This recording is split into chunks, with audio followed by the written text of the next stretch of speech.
We're here in Scottsdale, Arizona, of all places, far, far away from Michigan. This is Alan Sullivan, and we hung out back in the Ann Arbor days, starting in, what year was that? 69, 69.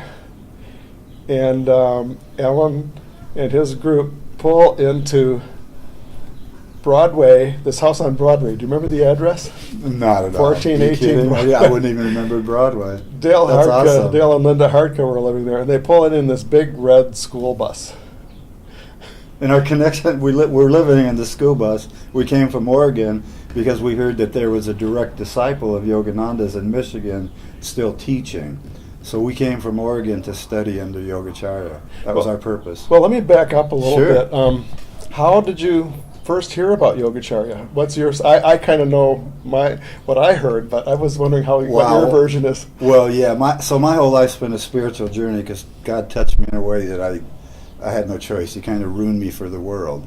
So I began studying. My dad introduced me to Self-Realization Fellowship because prior to that I'd been studying different religions. And Yogananda just went straight to my heart. He gave me basically Christ of Yogananda went straight to my heart. He gave me the answers for what I'd been looking through all through my young years. And we ended up going to Oregon because we grew up in LA, wanted out of the city. Oregon was a place that I couldn't even imagine because of its natural beauty, so we went to Oregon. And then somehow, I don't even know how, but we were studying SRF, the teachings, and somehow we got word about J Oliver Black, who was a direct disciple of Yogananda's, who was still teaching. So we thought, that's it. So we bought a school bus and built it so we could live in it and took off to go be with Yogacharya. And that's how that started. I also refused induction for the draft. I did that in LA before I left, and so I had to keep up with them wherever I went. So I kept them notified everywhere I was going. And my goal was to do civilian work. I'd give them 3 years, but I wasn't going to be part of the military. So my goal was to shoot. Michael Falconberry. God, you got a good memory. What I remember is, I'll do this real quick, is Rachel Falconberry went down to Encinitas, California for a retreat. So we're back to Rachel and Michael, who lived with us in Oregon. Rachel and Michael Falconberry. And what was Rachel's name before she got married? I don't know. Oh, you don't know? No. Because she was friends with Dorothy in school, I think. I believe so. Yeah, I don't even know. Anyway, we ended up in Oregon together. We do want to focus on, Mr. Black, Yogacharya Oliver Black. And but it's fun to get this background. Well, it is. It's fun for me too. It's like. What did you think of Ann Arbor when you first rolled into? I loved it. I loved it because it was a college town, and you could feel the youth and the energy and the intelligence, and it was awesome. And I mentioned refusing the draft. Well, I finally got my classification while I was in Michigan, and I did my years of service at Ann Arbor, the University of Michigan Hospital there. So that's how I accomplished medical service, or? Well, basically I went in, I don't even know what I started as, but I ended up working there for a couple of years to fulfill that obligation. It was perfect, because that's when Yogacharya was giving classes and Sunday services at the Art Institute. Yeah, Detroit Institute of Arts in downtown Detroit, and we'd drive from Ann Arbor every Sunday morning, and usually we'd go in a group of some sort. Yeah. It seems like. Yeah. Those are amazing days. God, it seems like 5 incarnations, doesn't it? Well, we've been through a lot. But I can see him as clear as day. And one thing I remember is he told us, we were in the boathouse, and he would tell us when we were at the Art Institute, he'd be sitting up there, and he was just like, he could be so disciplined and perfect posture, but so calm at the same time. It was just like effortless.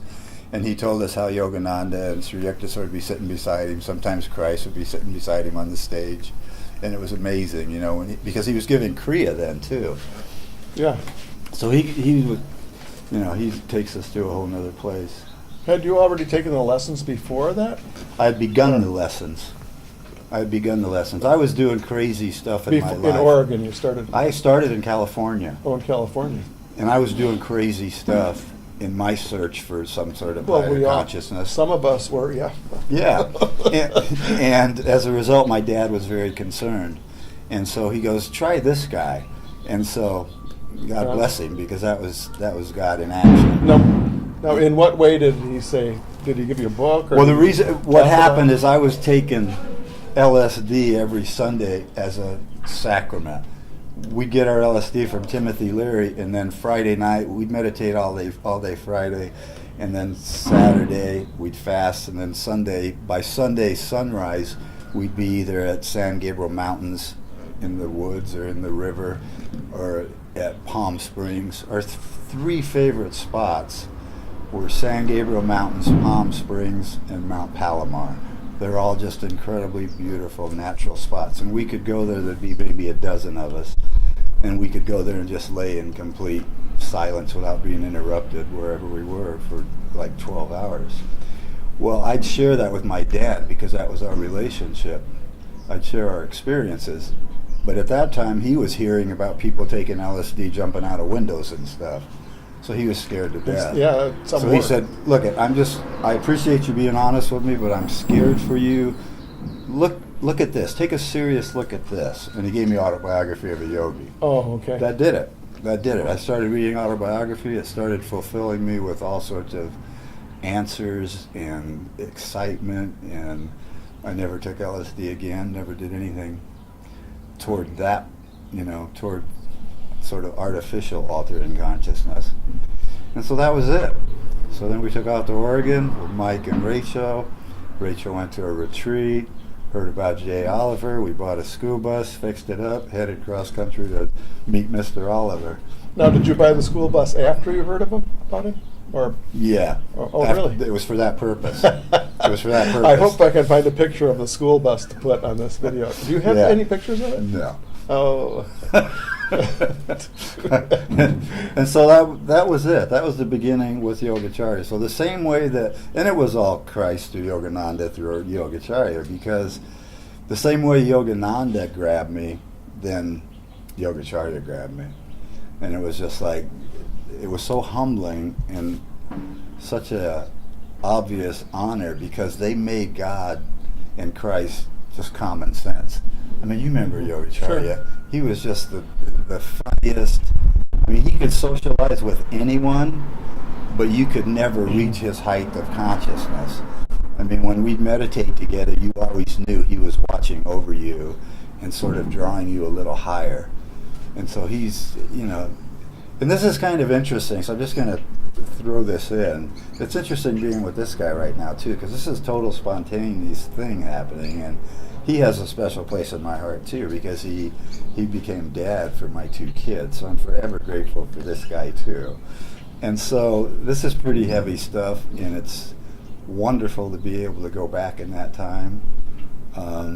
J Oliver Black was a holy man, impersonating a Detroit businessman for a while, I guess. Don't you think?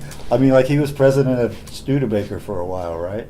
The same time he had his own studying under Yogananda. He started his own company called Peninsular Metal Products, and he serviced all the car companies, and he was a master at figuring out mechanical things with automation. Yeah. So he outdid his competitors in lowering the cost of his metal products. Yeah. And he made a fortune, I guess, in that and other businesses he was in.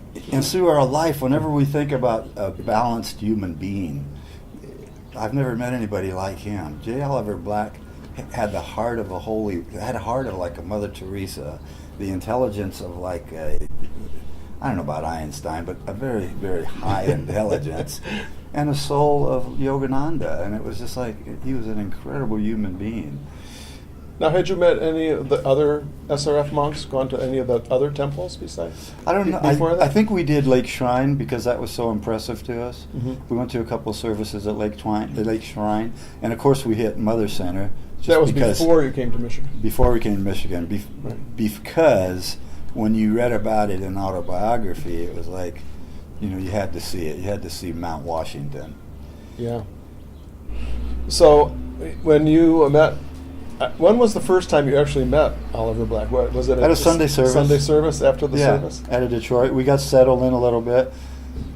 Fortunately, Rachel met Linda Hartka, who lived in Ann Arbor, so that was our destination. It's always nice to have a contact, and she was our Michigan contact. I was there when you pulled in the driveway. Were you? That's Yes. amazing. That's amazing.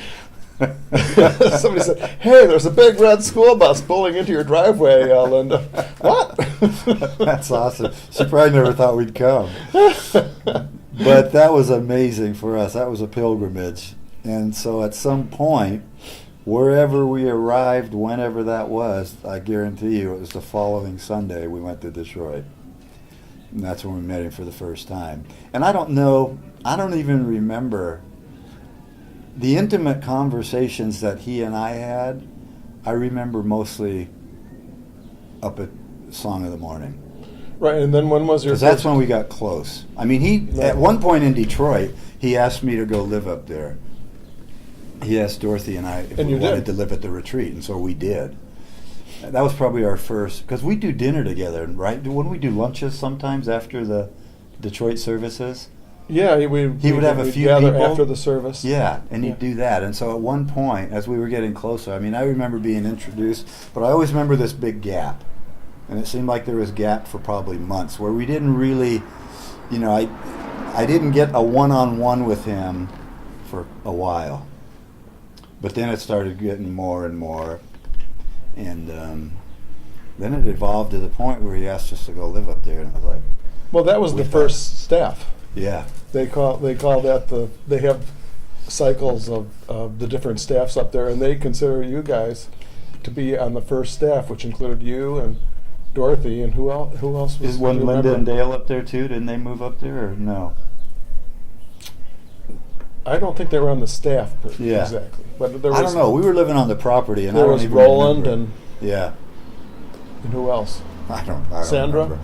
Who was the German psychologist? Hans? Oh, Klaus. Klaus. He wasn't on staff because he was Yeah. working in Gaylord at the Yeah, Gaylord see, I don't Hospital. remember who we actually lived with, because living on the property, I was always focused on him. No matter what we were doing, it was just like, I felt like I was with a spiritual guru type of thing. I mean, it was as closest to a guru I've ever known. And so that's all I remember is my moments with him. Everyone else is just sort of coming and going. I remember there were large groups from Chicago that would always come, Ermengarde and Betty and those people. Oh, I just Betty passed away Did she? a week and a half ago. 2 weeks Wow. ago. Wow. Yeah. Well, God bless her. She's feeling good. 94 years old. Wow. How about Ermengarde? Irmgard's still around. Wow. She's the sweetest, humblest thing. Talk about the meek of the earth. You probably know of this I know side of her. she is amazing. I'll tell my stories about that in my own video. But Good. This is your video. Good, okay. And I'm sorry my recollection is shot, but I'm just no good when it comes to time or Well, do you remember- specifics. What were your duties on staff at the ranch? Like, what Mostly did you the do? labor, but it evolved to the point where we were leading meditation classes and some of the yoga classes. Oh, he started that early. I thought Yeah. he started that later. Yeah, no, You he were up. pretty much, he gave us some direction and supervision, and then at one point said, okay, you start taking the classes. And I went, okay. Okay. You're going to be there, right? Yeah, I'll be there. So he was always there, and then he ended up leaving at points, and so we just took it. You look back with hindsight, and it was amazing how I always remember him in my heart as being so maternal. And I don't know why that is, but that's like Divine Mother, overwhelmingly gently loving and nurturing. And so when I think back like now, and I haven't done this in this type of depth, so thank you for that, but to look at that and to recall it, it was like he groomed us so wisely and so gently, because he could see what he had to work with. We didn't know, right? We didn't know what we were doing. We were just glad to be there. But when I think back in these terms, I see how he groomed us for certain things, like leading those classes. He wasn't about to let me represent anything until he was comfortable with it. And I was never comfortable with it, so he obviously saw something that he was okay with. But my most intimate times with Yogacharya were in the boathouse, sitting at his feet in the boathouse, because that's when he'd get intimate, and he'd drift away sometimes. And then you knew you were in the holy presence. And you knew someone else was always there, and you never knew who it was, right? Of course we'd figure, okay, I guess Yogananda's here. You just didn't know. You just knew it was higher than you could possibly conceive of or perceive. So those were amazing times. I remember the intimate moments. I remember it was sort of like, and this is, don't overthink this, but it was just like the disciples following the master. We'd be walking along the path from the dining room to the boathouse. And those are some of the most precious moments. And it's a short walk, probably, right? Mm-hmm. But those are locked in my heart. I mean, it might as well be on a pilgrimage across the Holy Land, you know. If it's even 100 yards, I don't know. But it was just, there was always such a depth there. And the dichotomy of saying that, we could talk about the depth of consciousness, but at the same time, Yogacharya would just be acting goofy and laughing about something so simply relative. But you knew there was so much more going on, you know? Mm-hmm. Another thing that comes to mind is when he taught Shane to walk or crawl. He taught him to crawl, right? And then he told that story over and over again for years. See, and the reason is because we were one at that point. Whenever we were one, you knew it. And it was past any sort of analytical description.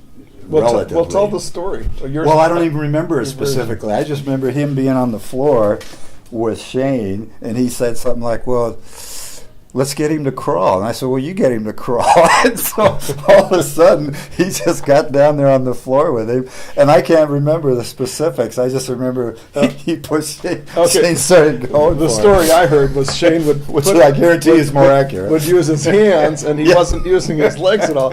So not yet, honey. See this camera? There's a camera there. say hello and wave at the camera. See? That was my little granddaughter, Kinsley. You guys doing like filmed interviews over here? Yeah. Cool. We're almost done. All right. That was Kinsley Grace. Kinsley. So the story of Shane crawling. Well, I mean, it was pretty simple. Shane would try to move with his hands, but his legs wouldn't move with him. So he got behind, grabbing him by the ankles, and started moving his legs like this to give Shane the idea to move his legs too. So then he was able to crawl. And I only know that because he told that story over and over and over again. Every time somebody mentioned something about Shane, he goes, "Oh, I remember teaching him how to crawl." So see, and that's such a perfect example of what it was like, because for anyone that didn't know Yogacharya, and we only knew as much as we could possibly perceive, but to that's just like maybe, oh, here's this old guy teaching this kid how to crawl, which happens probably 1 million times a day on the planet, right? But with him, knowing his consciousness, and what I mean by that is just knowing an expanse, it was just pure joy. It was pure joy because there was something holy about it. And so I guess whenever God's included in something, it makes it holy. But it was just amazing. Or some people say when I tell the story, well, he taught a lot of us how to crawl. Yeah, exactly. See, exactly. So for us, that's that intimate and personal because of our relationship. And so it's amazing. It's amazing. What's amazing to me, I guess, is that relatively in this physical existence, when we see what's going on, it's going on all the time. But the consciousness behind it is what gives it its depth of sacredness or whatever. And so whenever you were with him, you knew that God was involved in whatever was going on. I remember this goofy time. We're walking from the dining room to the boathouse, and for some reason, we saw a dog that was wagging his tail, and from the dining room to the boathouse, Yogacharya just laughed so hard he could hardly walk, and it had something to do with that dog. And so we don't have a clue what it was. Did he ever share anything about that? We don't have a clue what it was, but it wasn't, like Yogananda says in one of his talks, someone said, "You go to the movies?" He goes, "Yeah, I go to the movie. I see the big movie." Right? So he's talking about physical existence. Well, whatever Yogacharya saw happening with that dog, he obviously was seeing something on a higher level of consciousness, but it brought him such joy. And he was an incarnation of joy, right? I mean, his laughter and his smile was infectious. I mean, it didn't matter where you were religiously and or spiritually in awareness, his joy was infectious. It was sort of like this. It was sort of like there's nothing more pure than like a 3-year-old belly laugh. I mean, that's God laughing. And so that's where Yogacharya was, right? And then we'd all start laughing, and we don't even know what we're laughing at. We're laughing for the sake of the joy. Exactly. Exactly. That's exactly right. That's perfect. That's perfect. Brings back memories. It does. That's why this is so special. That's awesome. Yeah, and then the other side of him, he could be as relative as he had to be, and he'd be serious, and he'd be mad. I mean, he ran the gamut of emotions just like us. But again, it's the consciousness. It's the consciousness that was there. And I'm sure Yogananda got mad. I'm sure Teswaji got mad. And when they got mad, you knew there was something serious going on. Because their mad is not like our anger, our tantrum. Their mad is like you're screwing with the universe on some level, and it's like, it was pretty heavy. So this is fun talking about it because it's a very limited perception of basically a holy man, and our blessing and honor of getting to spend some time with him. That's good because hey, watch Okay, look at her. How'd she get so domineering? It's that single life. Okay. Thank you. I get it. Sorry. That's heavy, wasn't it? That was perfect timing. That's something Yogacharya did. So then I started studying Buddhism and Hinduism and all sorts of things, and taking LSD every Sunday. And we were doing that for about 2 months. And those experiences were amazing, but they were artificially induced. Yeah, right. And so you were kind of like trying to cheat. You're trying to like cheat by getting into a high without working at it or whatever. I don't know. But in any case, that's what my dad said.